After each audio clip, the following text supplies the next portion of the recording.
Aujourd'hui, on va voir l'expression du temps. Donc, on va voir l'expression du temps dans la phrase simple et dans la phrase complexe. Et on va voir aussi les différents sens du complément circonstanciel de temps. Le complément circonstanciel de temps permet de situer l'action dans le temps. Il apporte des informations à la compréhension d'un texte ou d'un récit. Le complément circonstanciel de temps est très important pour la compréhension d'un récit, pour la compréhension des événements dans un récit. Premier volet, on va voir l'essence du complément circonstanciel de temps. Le complément circonstanciel de temps peut exprimer la durée.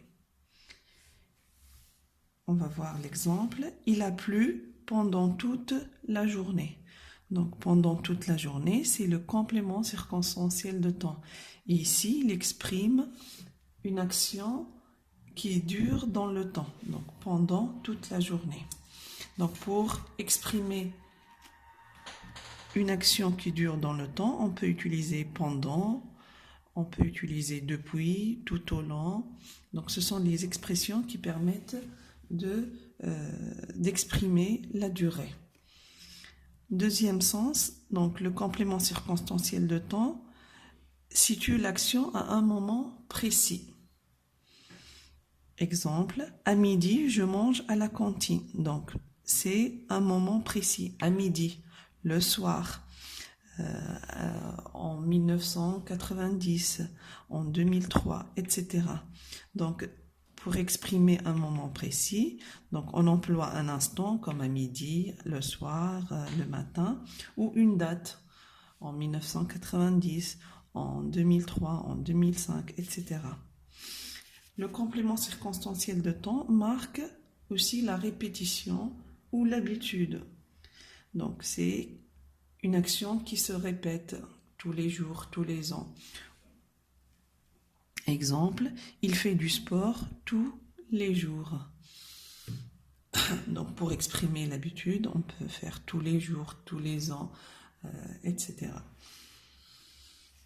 Deuxièmement, on va voir le complément circonstanciel de temps dans la phrase simple. Donc la phrase simple, c'est la phrase qui comporte un seul verbe conjugué.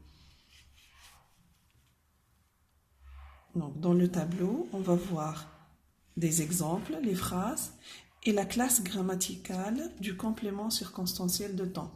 À chaque fois, on va voir donc la phrase et la classe grammaticale de chaque complément circonstanciel de temps. Commençons par la première phrase. Le soir, ma grand-mère nous raconte une histoire.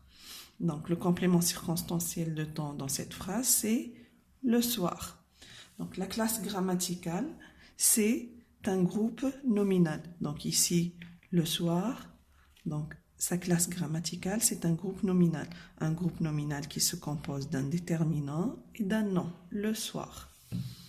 Deuxième phrase, le cours commence à 8 heures. Le complément circonstanciel de temps ici, c'est à 8 heures.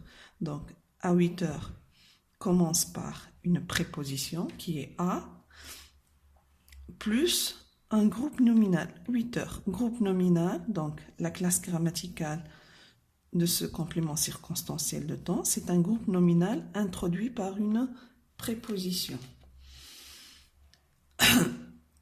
Il ne vient pas souvent ici. Le complément circonstanciel de temps, c'est souvent. Et souvent, c'est un adverbe. Donc, c'est comme les adverbes autrefois, bientôt, demain, aujourd'hui, etc. Ce sont tous des adverbes. Il lit un roman avant de dormir. Le complément circonstanciel ici, c'est avant de dormir. Avant de, c'est une locution prépositive ou qui est suivi d'un verbe à l'infinitif. Donc ici, c'est un verbe à l'infinitif précédé d'une préposition. En rentrant à la maison, il fait ses devoirs. Donc, le complément circonstanciel ici, c'est en rentrant à la maison. En rentrant à la maison, donc c'est un gérondif. En rentrant, c'est un gérondif. C'est quoi un gérondif? Un gérondif, c'est un participe présent précédé de en. Donc on dit en rentrant, en choisissant. Et le verbe se termine toujours par ant. Donc c'est le participe, on appelle ça un participe présent. Et en plus participe présent, c'est un gérondif.